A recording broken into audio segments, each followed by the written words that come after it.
안녕하세요. 직업정보론 이제 3장 들어갈 차례입니다.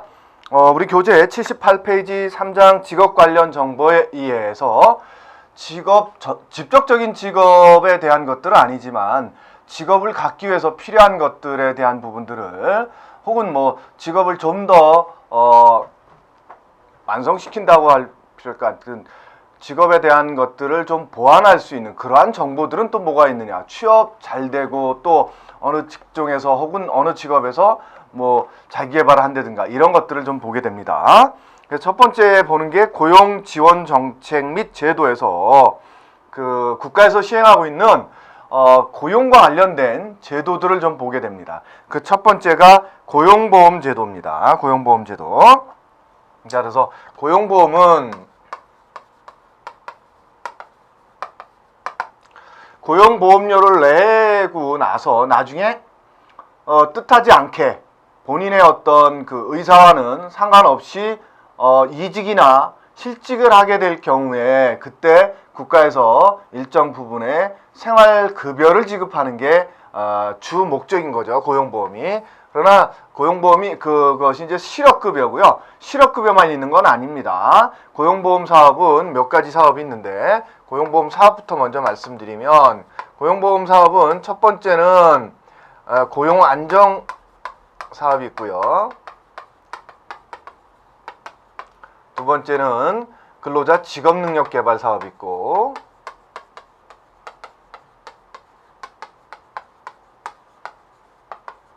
그 다음에 세 번째가 이제 실업급여 사업입니다. 실업급여. 그 다음에 모성보호 사업이 있어요.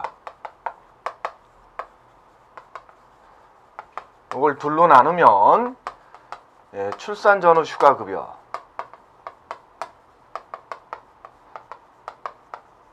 그 다음에 육아휴직급여 이렇게 되죠. 자, 예전에는 우리가 그 고용보험과 관련된 사업이다 그러면 이 세 가지가 주를 이뤘다라는 거죠. 그러나 이 두 가지가 추가되면서 이제는 5가지 사업입니다. 그러다 보니까 하나하나 말씀드리면 고용안정사업이라는 건 그거예요.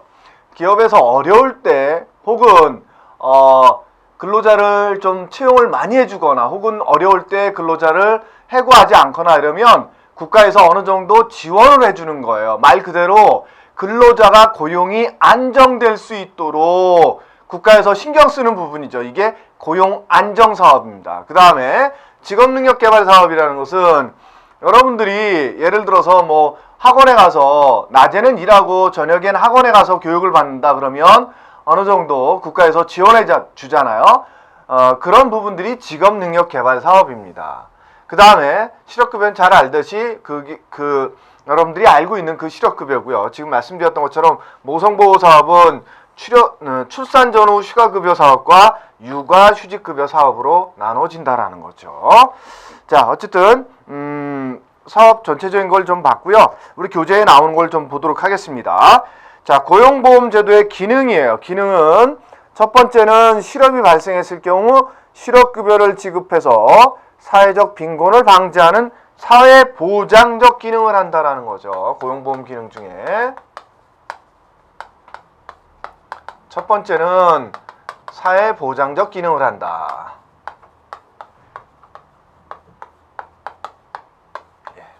두 번째는 실업 발생을 억제하여 고용 안정을 통한 노사 갈등 완화로 사회 연대를 증진시키는 기능을 한다.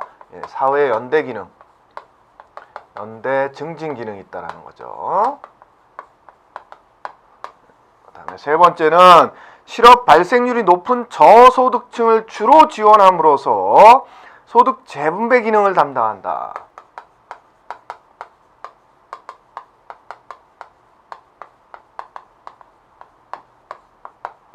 소득 재분배 기능까지만 하면 되겠죠. 여러분들 나중에 이제 실업급여를 조금 더 배우게 되면 알겠지만 급여가 많은 사람들은 고용보험료도 많이 내요. 많이 내는데 실업급여는 적게 받아가요.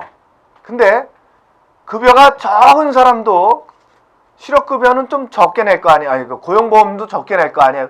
근데 실업급여는 또 많이 받아가죠. 그러다 보니까 오히려 저소득층에게 혜택이 돌아갈 수 있기 때문에 소득 재분배 기능도 한다라는 거예요. 그 다음에 직업 능력 개발 사업의 교육훈련 활성화로 기업 경쟁력도 강화시켜준대요.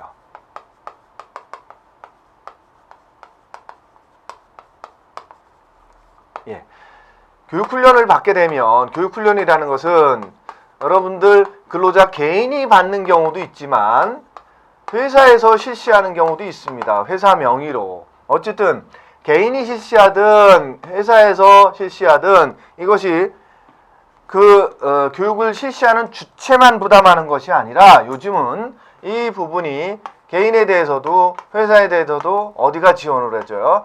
국가에서 지원해 주죠. 그게 어디서 나오는 거다? 이 고용보험에서 나오는 거라는 거죠. 그러다 보니까 어떻게 개인이 능력이 올라가든 회사 차원에서 올라가든 그 기업의 입장에서는 기업 경쟁력이 강화된다라는 거죠. 예, 교육훈련을 많이 받게 되는 그런 뜻인 거예요. 그 다음에 고용보험 적용 체외 근로자, 이거는 이제 법규에서도 배우게 되는데 여기서도 좀 보게 된다면, 여러분들 노동관계법규에 보면 고용보험법이 있어요. 그래서 거기서 또 다룹니다. 어쨌든 여기서도 보면 고용보험이 모든 사람들이 적용되는 건 아니다. 적용 제외자가 있습니다. 첫 번째가 65세 이후에 채용되는 사람과 혹은 65세 이후에 자영업 개시하는 자죠. 어쨌든 65세 이후라는 거예요. 근데 65세 이후에 채용되거나 자영업하는 사람들은 실업급여는 안 되지만요. 실업급여는 안 되지만 여기서 얘기했던 이 두 가지는 됩니다. 이 두 가지는. 그래서 고용 안정이라든가 직업 능력은 가능해요. 직업 능력 개발은. 그래서 회사에서 고용보험이 들어있는 회사라면 65세 이후에 채용된 사람이라도 예를 들어서 뭐 내일 배움 카드라든가 이런 걸 만들어서 학원 다닐 수가 있습니다. 단지 실업급여만 못 받으신다라는 거예요. 그럼 왜 이 사업들 중에서 이것만 안 따지냐? 여러분들 생각해 보세요. 65세 이후에 이거 쓸 일이 있겠습니까? 없잖아요. 그러니까 이 고용보험 사업 중에서 지금 요것만 안 된다 그랬잖아요. 65세 이후. 그다음에 요거는 가능하다라는 거죠. 그렇게 이해하시면 됩니다. 그다음에 두 번째는 소정 근로시간이 주에 15시간 미만이거나 월 60시간 미만인 근로자도 고용보험에 들지 않아도 됩니다. 그 다음에 세 번째는 공무원이에요. 공무원은 공무원 연금이 있기 때문에 공무원이 뭐 실직했을 때는 실업급여를 받는 게 아니라 공무원 연금을 받기 때문에 해당 사항이 없습니다. 공무원은. 그 다음에 네 번째 사립학교 교직원. 사립학교 연금법 해당자죠. 연금법 해당자. 마찬가지입니다. 그럼 공립학교는 어디 갔느냐? 공립학교는 공무원에 속하는 거예요.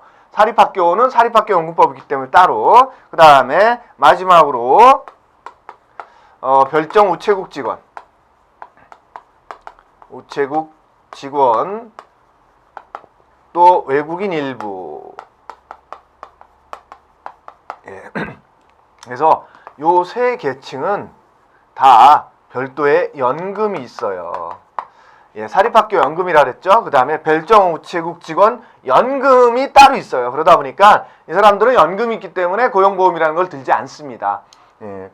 그러면 여러분들 한 가지 의문 드는 게, 자, 그러면 정식 공무원이 아닌 계약직으로 들어가는 분들은 어떻게 되는 거냐, 이런 또 의문이 생길 수 있죠. 그런 분들도 혹시 있을 수 있고, 그런 분들은 본인이 원하면 들 수 있어요. 고용보험에.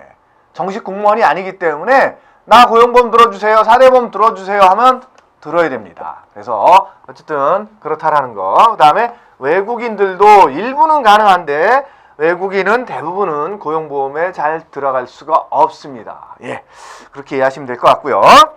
그 다음에 고용보험 혜택 첫 번째 나오는 게 이제 모성보라고 그랬죠. 모성보 우리 교재 78페이지 하단에 나오죠. 그래서 육아휴직 급여와 출산 전후 휴가 급여라는 부분들이 나온다 그랬죠.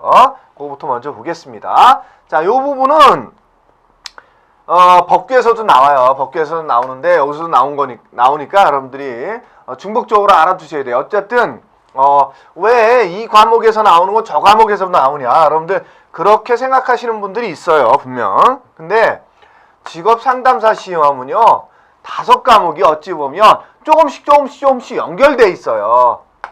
어떻게 연결돼 있냐면 사실은 심리학하고 상담학하고 많이 연결돼 있고요. 그 다음에 직업정보론하고 노동시장론, 그 다음에 법규, 이 3과목이 또 많이 연결돼 있습니다. 직업이라는 걸 다루다 보니까 노동시장을 떠날 수가 없죠. 또 이 2가지 측면에서 각 규정이라든가 법이라는 걸 다뤄야 돼요. 그러다 보니까 이게 또 여기 들어가요. 그러다 보니까 따로 별개로도 노동관계법규라는 과목이 있지만 이런 부분 등에서도 법을 조금씩 다룬다라는 거죠. 그래서 조금씩은 연결되어 있으니까 그렇게 이해하시면 될 것 같습니다. 그 다음에 교재 보면 육아휴직급여, 그래서 육아휴직급여는 만 8세 이하 또는 초등학교 2학년 이하의 자녀를 둔 근로자가 사용할 수 있습니다. 그러다 보니까 육아휴직은 아이의 엄마인 여성만 쓸 수 있는 거 아닙니다. 남성도 같이 쓸 수 있습니다. 그래서 아내가 1년, 남편이 1년 이렇게 써도 돼요.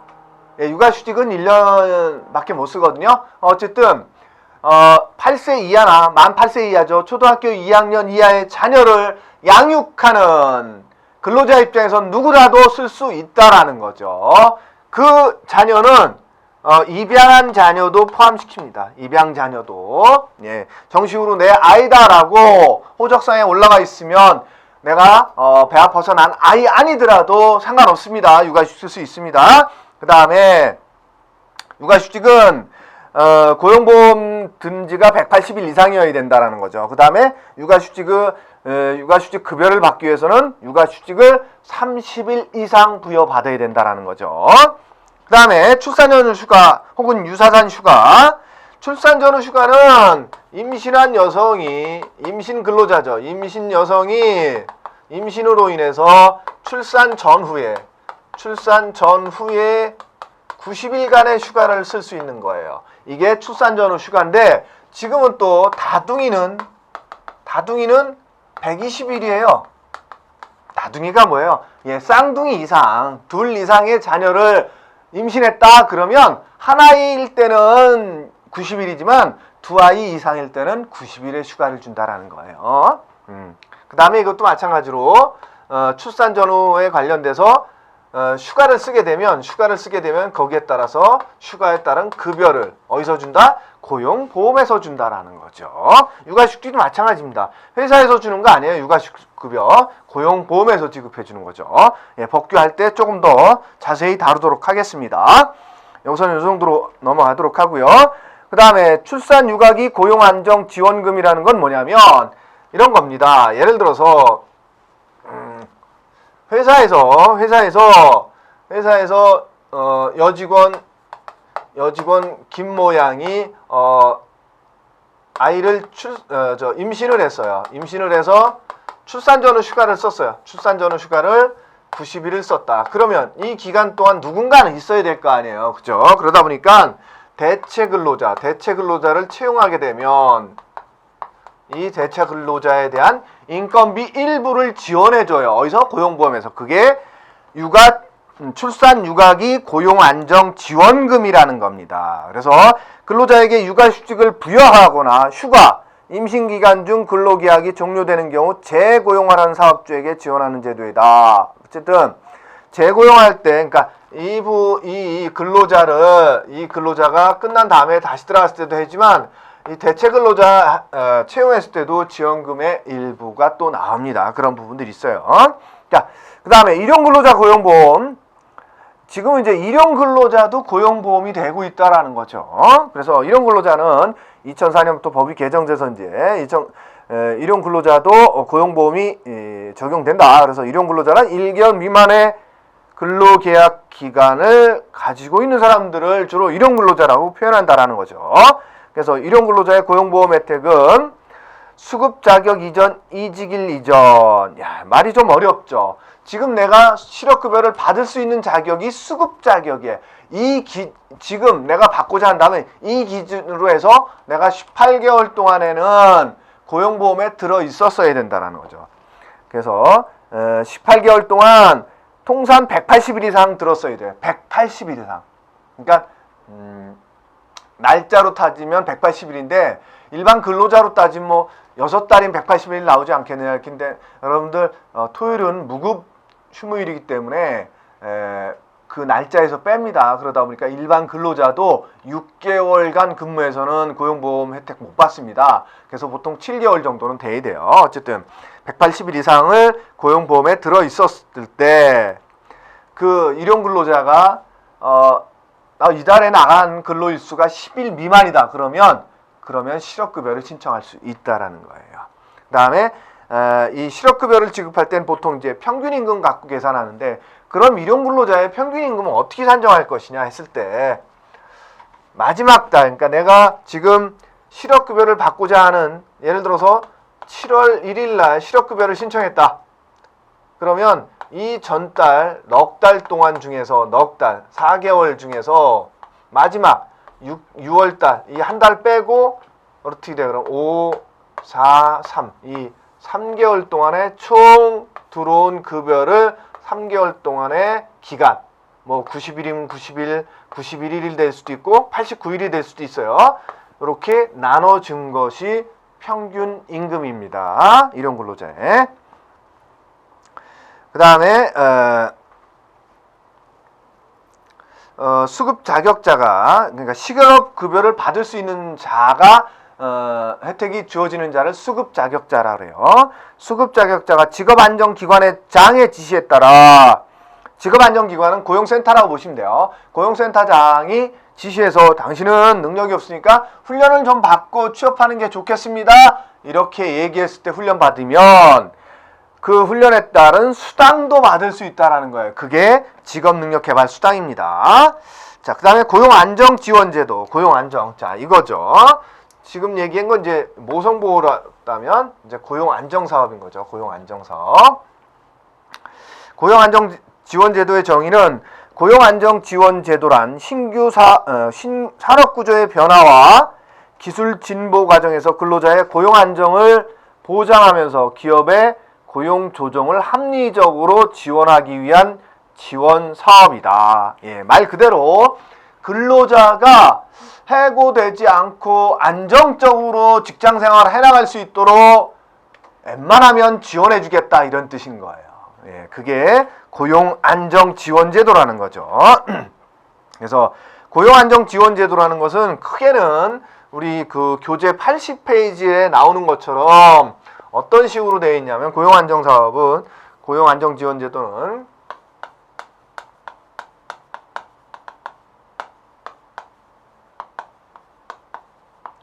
순수하게 보면 고용 창출 부분이 있고요. 그 다음에 고용 유지라는 부분이 있고요.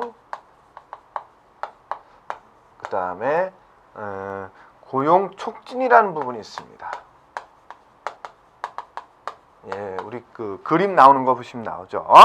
그 다음에 나머지는 조금은 뭐랄까 조금은 다른 거니까 그건 나중에 설명드릴게요. 어쨌든 요거 자체를 먼저 설명드리면 먼저 고용 창출이라는 것은 말 그대로 일자리를 하나라도 더 만들어서 근로자를 고용해주면 아이고 국가 입장에서는 실업자 구제에 있으니까 아이고 고맙네 회사 너희들한테 우리가 지원금 좀 줄게 이런 식인 거예요. 말 그대로 정말 그것들이 조금 더 복잡하게 들어갈 뿐이지 말은 그렇다라는 거예요. 고용 창출에 대해서 창출이 뭐예요? 예, 많이 늘렸다라는 거잖아요. 그죠? 거기에 대해서 국가에서 지원해 주겠다는 겁니다. 그 다음에 고용 유지라는 건 뭐냐면 유지는 뭐예요? 예. 내보내지 않고 회사가 어렵더라도 해고하지 않고 그냥 그 근로자를 끌어안고 간다면 고마워, 그때 내가 지원금 줄게, 이런 거예요. 쉽게 얘기해서.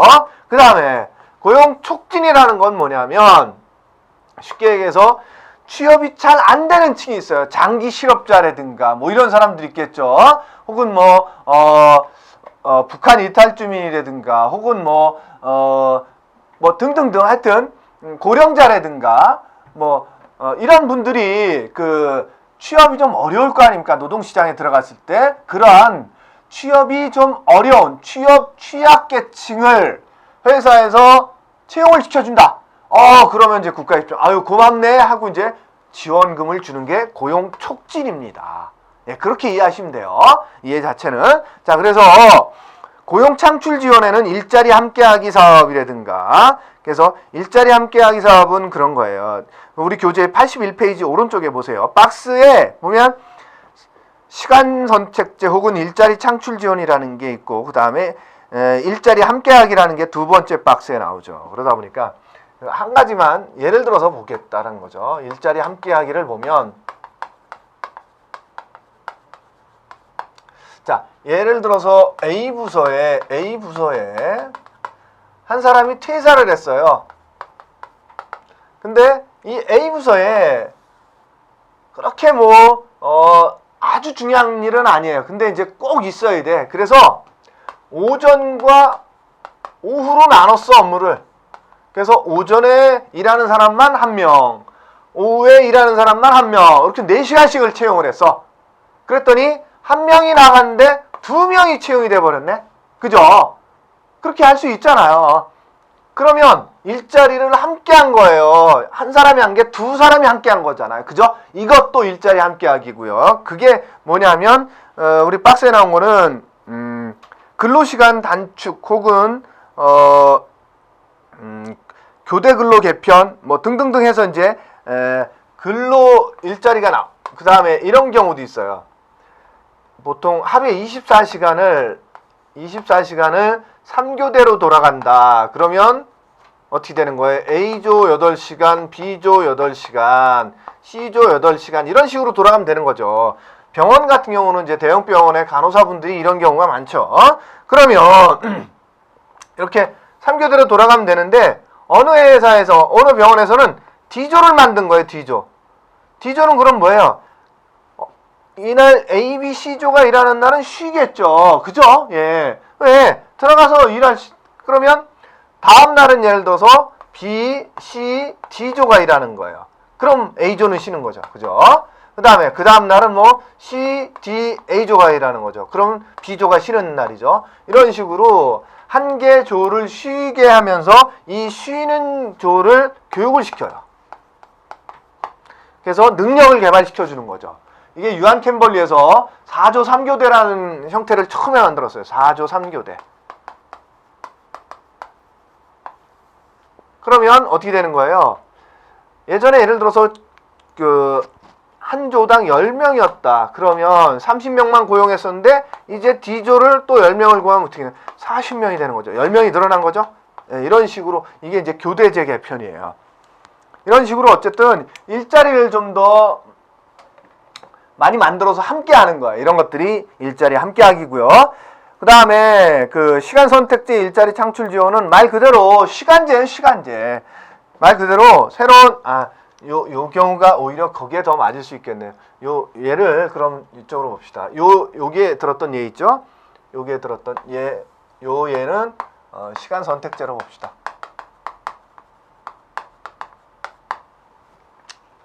A 부서에 한 사람이 퇴사했는데 두 사람을 채용한 거죠. 오전 하나, 오후 하나. 이런 식으로 시간제를 선택하게 해서 그 사람을 하나하나에서 2명 채용한 꼴. 이런 식이 이제 시간 선택제 시간제 일자리가 늘어나는 거예요. 근데 이제 우리 지금 현재 정부에서는 시간제를 그냥 시간 선택제 일자리다 이런 식의 좀 표현을 쓰고 있죠. 자, 어쨌든 뭐예요? 일자리를 조금 더 많이 만들어내서 사람들을 고용하고 있는 거죠. 그랬을 때 고용보험에서 지원금 주겠다라는 거예요. 마찬가지로 조금 더 보면 81페이지 박스에 보면 개념부터 볼까요? 고용 창출 지원에 대해서 교대제 도입, 확대 등 근무 체제를 개편하거나 고용 환경을 개선하거나 유망 창업 기업을 지원하거나 전문 인력 채용 지원을 등을 통해서 일자리를 늘려 실업자를 신규 채용한 사업주에게 인건비 또는 시설비 일부를 지원해 준다라는 거죠. 이게 고용 창출 지원이다. 그래서 우리 교재에 보면 고용 환경 개선 지원이라는 것도 있어요. 고용 환경 개선 지원. 이게 뭐냐면 여러분들 중소기업에 가면 막 이제 공장이 있다면 막 어지러운 상태에서 일하는 경우와 세 사람이 일한다. 근데 아주 잘 정돈 잘 돼 있어. 그런 상태라면 세 사람이 아니라 네 사람, 다섯 사람도 더 일할 수 있을 거예요. 여러분들 생각해 보세요. 방이 깨끗하게 정돈돼 있을 때 훨씬 더 커 보이는지 굉장히 어지럽혀 놨을 때 방이 더 커 보이는지 여러분도 한번 생각해 보십시오. 어떤 때가 더 커 보이나요? 정돈돼 있을 때 훨씬 더 넓어 보이죠. 굉장히 막 지저분하고 발 디딜 틈이 없다 그러면 굉장히 좁아 보이잖아요. 그죠? 그렇듯이 그러한 고용 환경을 근무 환경을 개선하면 굉장히 공간이 많이 나올 수 있다라는 거죠. 그러다 보니까 그런 공간에 사람을 더 채용할 수 있는 여지가 생기는 거죠. 그렇게 하기 위해서 이제 국가에서 고용 환경을 개선한다 그럴 때 지원해 주는 거예요. 대신 이제 그 지원 받고 나서 이제 근로자를 좀 더 채용해야 되겠죠.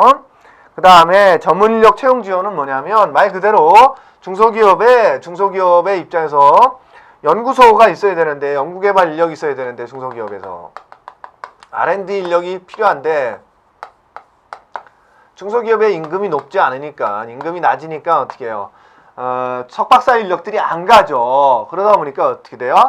일정 기간 동안을 고용보험에서 지원을 해줘요. 그러면 회사에서 예를 들어서 50%, 그 다음에 고용보험에서 50% 이렇게 돼주면 예를 들어서 회사에서 200만 원 준다 그랬을 때 여기서 200을 주면 어떻게 돼요? 근로자 입장에서 400을 받는 꼴이 되는 거잖아요. 그렇게 한 1년 정도를 지원해주면 이제 석박사 인력들이 이 중소기업에 들어가서 일하려고 들겠죠. 그랬을 때 어쨌든 한 1년 정도 일해 보니까 이 회사 참 괜찮다. 내가 계속 다녀야 됐다라면 조금 급여가 낮아지더라도 다닐 가능성이 있을 거 아닙니까? 그죠?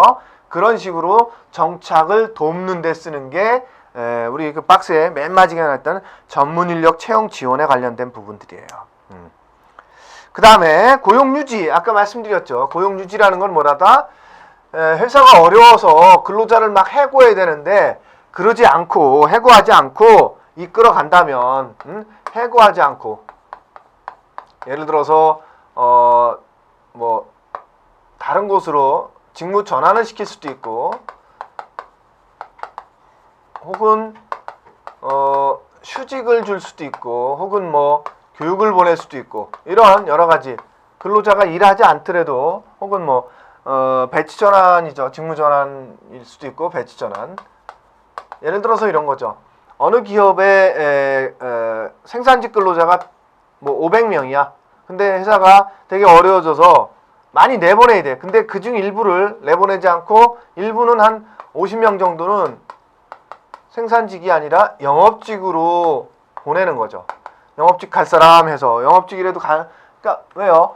지금 만드는 게 중요한 게 아니고 파는 게 더 중요하니까 회사 입장에서는. 그죠? 그러면 그렇게 생산직을 해고하지 않고 영업직으로 보냈어요. 그래서 그 사람이 또 영업 더 잘할 수도 있잖아요. 어쨌든 만들어 본 사람이니까. 그렇게 근로자 해고하지 않고 어쨌든 유지시켜줬을 때 지원금 주는 게 고용유지지원금이라고 생각하시면 될 것 같아요. 그래서 고용유지 지원 사업에서 사업 개요는 생산량이 감소된다든가 재고량이 증가된 반대예요. 재고가 증가한다는 건 뭐예요? 지금 판매가 안 되니까 재고가 증가하고 있는 거죠. 그죠? 예. 매출이 잘 안 되고 있다는 거예요. 등으로 고용 조정이 불가피하게 된 사업주가 근로자를 감원하지 않고 일시적인 휴업을 한다든가 훈련을 보낸다든가 휴직을 시킨다든가 인력 재배치를 한다든가 해서 고용 유지 조치를 실시하여 고용을 유지하는 경우 임금이나 훈련비를 지원해 준대요. 이게 고용 유지 지원 제도라는 거죠. 그래서 지원 요건은 고용 조정이 불가피하게 된 사업주가 사전에 계획서를 고용센터로 제출해야 되고 그 다음에 사람을 내보내지 않아야 되는 거죠. 그러면서 임금이나 수당은 줘야 되는 거죠. 그 다음에 고용유지 조치 기간과 그 이후 1개월까지 당해 사업장 소속 근로자를 고용 조정으로 이직시키지 않아야 돼요. 해고시키지 말아야 된다는 거죠. 그 다음에 고용유지 조치는 취업을 실시하거나 훈련을 보내거나 휴직을 보내거나 인력 재배치하는 등의 조치를 취하면 되는 거고요. 그 다음에 지원 기간은 보통 취업, 훈련, 휴직의 총 일수를 합하여 당해 보험연도 동안 180일 한도로 지원한대요. 그 다음에 인력 재배치는 완료일로부터 1년간을 지원해 준다라는 거죠. 그 다음에 무급 취업이라든가 휴직을 보냈을 때도 고용유지지원금이라는 걸 지원해 준다. 그래서 무급 취업 시킬 수도 있잖아요. 아예 집에 가서 쉬세요. 어느 정도까지는 회사가 좀 경기가 좋아질 때까지는 뭐 이렇게 보내는 게 무급 취업이죠. 이럴 때도 어느 정도 지원해 준다라는 거죠. 왜냐하면 근로자 입장에서는 아무것도 못 벌고 집에 있으면 큰일 나잖아요. 그죠? 그 다음에 마지막으로 고용 촉진 지원입니다. 고용 촉진 지원. 제가 말씀드렸죠. 고용 촉진 지원 뭐다? 예, 좀 취업이 곤란한 층이라고 그랬죠. 그래서 우리 교재 82페이지 하단에 보면 청년, 중장년, 장애인, 여성 가장 등 노동시장의 통상적인 조건에서 취업이 특히 곤란한 사람을 채용하는 사업주에게 지원금을 지급한다라는 거죠. 이게 고용 촉진 지원 사업이다. 그래서 지원 요건은 직업안정기관 등에 구직 등록을 하고 노동부 장관이 고시하는 취업 지원 프로그램을 이수한 실업자를 사업주가 근로계약 기간에 정함이 없는 근로자로 고용해서 3개월 이상 유지했을 때 지원해 주겠다 이런 얘기입니다. 자, 그러한 부분들은 이제 그러면 국가에서 진행하는 취업 지원 프로그램들은 어떤 것들이 있느냐? 그게 이제 박스에 있는 것들. 노동부에서는 취업 성공 패키지, 그다음에 50 플러스 새 일터 적응 지원 사업, 고령자 취업 능력 향상 프로그램 등등등 있고, 그 다음에 여가부에서 하는 건 학업 중단 청소년 자리 및 학습 지원 사업, 그 다음에 법무부나 이런 데서는 출소자 허그 일자리 지원 프로그램. 그 교도소 갔다 오신 분들 취업이 어렵잖아요. 그런 분들을 끌어안고 채용을 해주면 그러한 프로그램이죠. 등등등. 지자체에서 하는 자활근로도 있고 많습니다. 하여튼 이런 것들이 노동부 장관이 고시하는 취업 지원 프로그램에 속한다라는 거죠. 그 다음에 고령자 고용 연장 지원 사업. 이거는 말 그대로 요거와는 조금 별개로 봐야 되는 게, 자, 고령자 고용 연장 지원. 말 그대로 고령자를 고용 기간을 좀 연장해서, 예를 들어서 뭐 정년이 58세로 돼 있거나 60세로 돼 있는 걸 조금 더 늘려서 정년을 연장해서 근로를 시켜준다든가 뭐 이럴 때 지원금 주겠다라는 겁니다. 그래서 첫 번째는 사업 계획을 보면 취업 또는 직업 전환이 어려운 고령자를 일정 수준 이상 고용하거나 정년 퇴직자를 계속 고용하는 사업주에 대해서 지원해 준다. 그래서 정년 연장 장려금이라는 것도 있고, 정년 퇴직자, 퇴직자 이제 퇴직자라고 또 오타가 났네요. 예, 퇴직자입니다. 그 83페이지에 하단에 있는 니은 번에 있는 게 정년 퇴직자 재고용 지원금입니다. 자, 그래서 요거는 두 가지로 첫 번째가 정년 연장 장려금. 정년을 연장했을 때, 말 그대로 정년 연장했을 때 지원해 주는 거고, 두 번째는 정년 퇴직자를 재고용했을 때, 정년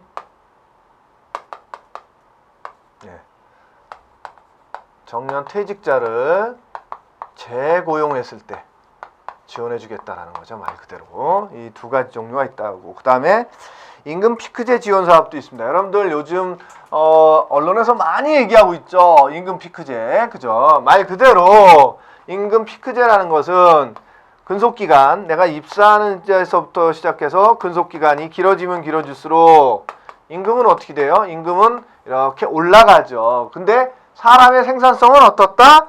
사람의 생산성은 뭐 이런 식이 되는 거죠. 그러다 보니까 어떻게 돼요? 기업의 입장에서는 이 사람의 생산성이 최고조에 달하는 시기 이후에는 깎고 싶은 거예요, 임금을. 그래서 이 시점에서 깎되 차라리 근로기간을 연장시켜 주겠다라는 거예요. 그러니까 예를 들어서 한 50세나 혹은 55세에 임금을 확 깎으면서 대신 너 정년까지는 보장해 줄게. 뭐 이런 거죠. 그럼 차라리 근로자 입장에서도 임금이 좀 깎이더라도 정년까지 가는 게 훨씬 더 이득이 될 수도 있잖아요. 그죠? 기업의 입장에서는 뭐예요? 예, 생산성 떨어지는 사람 임금 조금 낮춰서 계속 쓸 수 있으니까. 그렇게 하는 게 임금 피크제입니다. 자, 임금 피크제는 세 가지 종류가 있는데 이것도 마찬가지로 첫 번째는 정년을 연장했을 때 지원해 주는 게 있고, 자, 여러분들 아직 정년 만 60세 아닙니다. 올해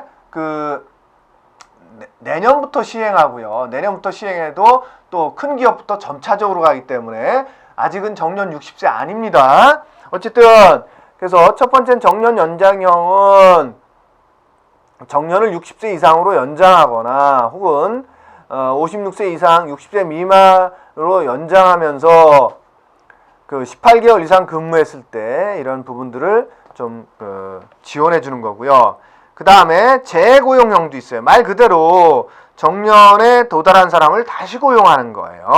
그 다음에 근로시간 단축형도 있어요. 뭐야, 말 그대로 8시간 하던 사람을 8시간이 아닌 뭐 6시간이나 4시간을 일시키는 거죠. 그럼 당연히 임금도 그만큼 내려가는 거죠. 예. 그 다음에 여성에 대해서 지원해주는 출산 육아기 고용안정 지원 사업이라는 게 있다. 그래서 출산 육아기 고용안정 지원 사업은 근로자에게 육아휴직을 부여하거나 휴가 임신 기간 중 근로계약이 종료되는 경우 재고용하는 사업주에게 지원해 준다라는 거죠. 그 다음에 60세 이상 고령자 고용연장 지원 사업도 있어요. 그래서 60세 이상의 고령자를 계속 고용해 준다면 그것에 대해서 지원금을 준다라는 거죠. 그 다음에 직장 보육시설 지원도 있어요. 직장 보육시설 지원.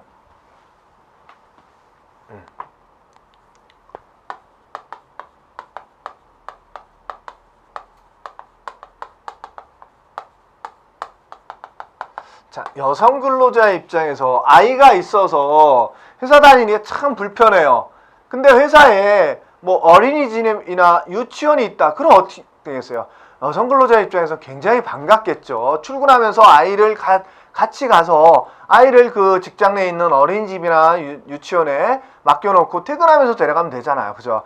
그러니까 굉장히 편할 수 있잖아요. 그것에 대해서 국가에서 지원해 주는 거예요. 그래서 이런 직장 내 보육시설을 하게 되면 교사 인건비라든가 혹은 시설 투자에 대한 비용이라든가 이런 것들을 지원해 주는 거예요. 그게 직장 보육시설 지원입니다. 그래서 첫 번째 직장 어린이집 운영비를 지원해 주는 경우도 있고요. 두 번째 직장 어린이집 설치했을 때 지원해 주는 경우도 있다. 이런 얘기죠. 자, 그 다음에 이제 직업능력개발 사업을 좀 보도록 하겠습니다. 예, 여기 직업능력개발 사업. 그죠? 지금 고용안정사업 받고 그 다음에 모성보호사업 받죠. 예, 실업급여는 좀 나중에 나옵니다. 자, 그 다음에 그래서 직업능력개발 사업은 기업과 근로자의 직업능력개발을 통해 인적자원의 질을 향상시키고 근로자 스스로 직무능력 향상의 노력을 유인해서 급변하는 경제 생활에 능동적으로 대처하는 데 목적이 있다. 해서 말 그대로 세상은 자꾸 변해가는데 예전에 학교 다닐 때 배웠던 그것만 갖고 이제는 그 지식이나 그 기능만 갖고 굉장히 변하는 사회에 대응하기 어렵잖아요. 그러니까 어떻게 해요? 직장 생활을 하는 동안에도 계속 교육훈련을 받으라는 거죠. 그럴 때 지원해 주겠다. 이게 직업능력개발 사업이에요. 그래서 여러분들이 잘 알고 있는 내일 배움 카드라든가 근로자 수강 지원금이라든가 이런 것들이 대부분 다 이렇게 직업능력개발 비용으로 지원되는 것들입니다. 그 다음에 실업급여. 실업급여는 구직급여도 있고 그 다음에 취업촉진수당이라는 것도 있어요. 자, 이 시간에는 그것까지 좀 설명드리고 마치도록 할게요. 자, 실업급여라는 건 크게 보면 첫 번째는 구직급여, 두 번째는 취업촉진수당이 있다.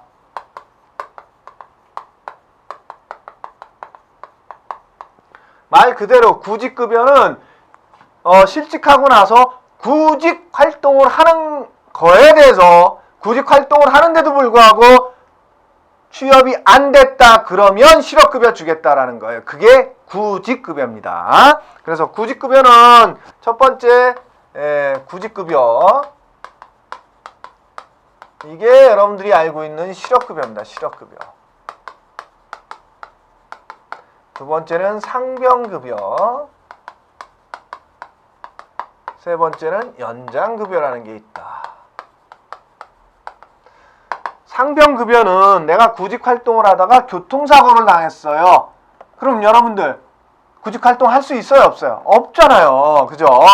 교통사고 당해서 입원해 있다라는 거죠. 7일 이상 입원했다. 그러면 이 사람은 어차피 구직활동 할 수 없다 그랬기 때문에 그냥 구직급여 대신 상병급여라고 해서 그냥 실업급여를 상병급여라는 명칭으로 거의 지급을 해줘요. 그게 상병급여라고 생각하시면 될 것 같아요. 어쨌든 구직활동을 할 수 없잖아요. 그죠? 그 다음에 연장급여는 특별한 경우에 이 실업급여 받는 동안, 구직급여 받는 동안에 예를 들어서 나는 3개월 동안 실업급여 받을 수 있는 사람이었는데 3개월 동안을 다 받는 동안에도 열심히 구직활동했는데도 안 됐어.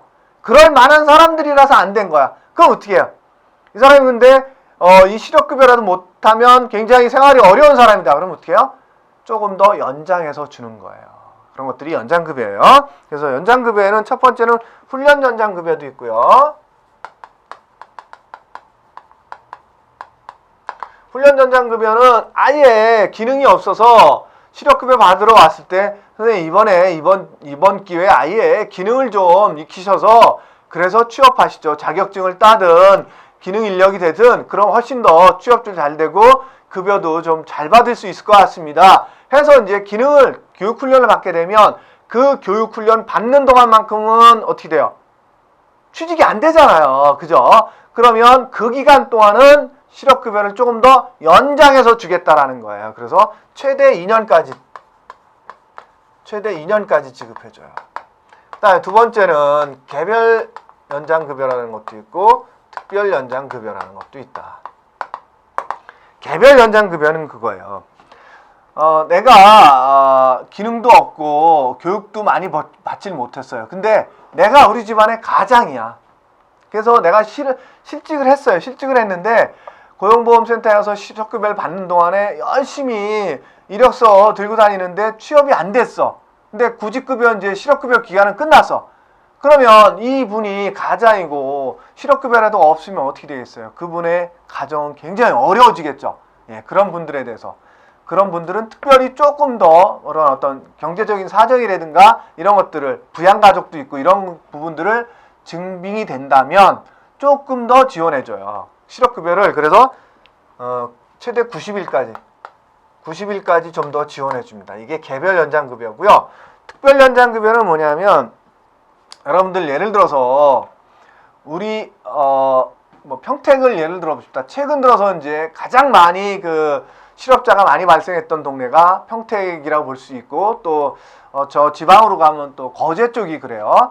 조선산업이 아주 불황을 겪었을 때 조선소에서 일하던 분들이 엄청나게 실직이 돼서 그 지역에 또 실업률이 급등했던 적이 있고 평택 같은 경우는 이제 그 쌍용차 사태로 인해서 쌍용차에서 해고되신 분들로 인해서 실업률이 급등했던 적이 있었죠. 어쨌든 특정한 지역의 특정한 직종에 대해서 굉장히 실업자가 많이 발생해서 내가 예를 들어서 이제 거기에 속한 사람이에요. 그러면 취업이 쉬울까요? 어려울까요? 어렵죠. 뭐 수천 명, 뭐 심하게 수만 명이 같이 쏟아져 나왔는데 취업이 쉽지 않을 거 아니에요.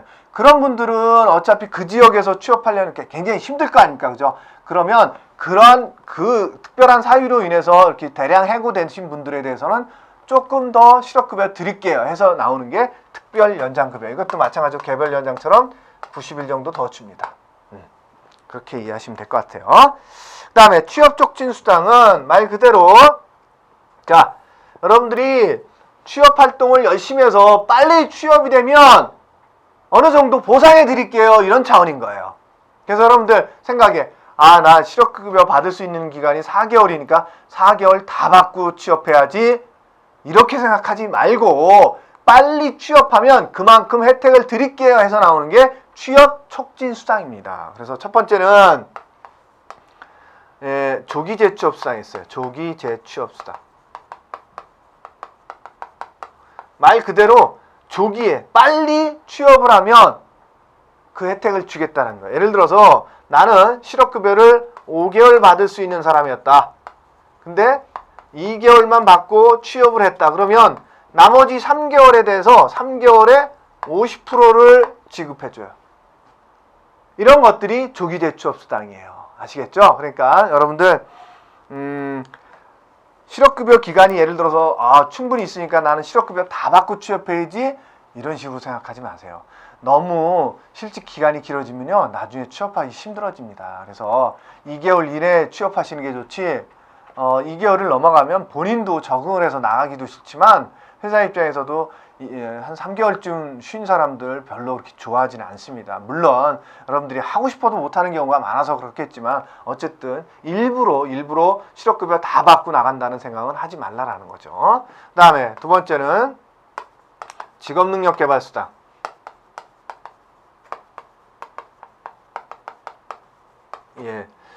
고용센터에 갔더니 내일 배움 카드, 계좌제라는 카드를 발급해 줬어요. 그래서 이거 갖고 교육훈련도 받으래. 그러다 보니까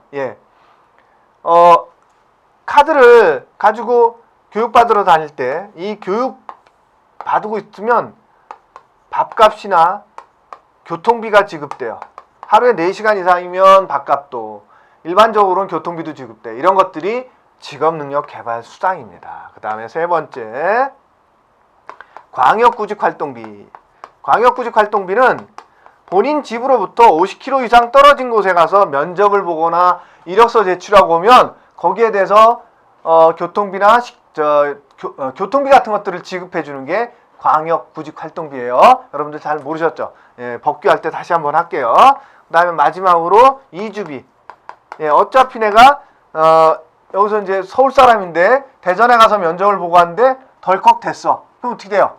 대전으로 이사가야 될 거 아니에요. 그죠? 그러면 이사비의 일부를 지원해줘요. 이게 이주비입니다. 이런 식으로 실업급여는 크게 보면 구직급여와 그다음에 취업 촉진수당으로 나눠진다. 법규에서는 요거 잘 보셔야 됩니다. 어쨌든 이런 부분들이 있으니까 요거는 조금 더 자세한 것들은 좀 책을 보시도록 하세요. 제가 개념 부분을 이해하는 데 중점을 뒀습니다. 이 시간은 여기까지 하고 마치도록 하겠습니다. 수고하셨습니다.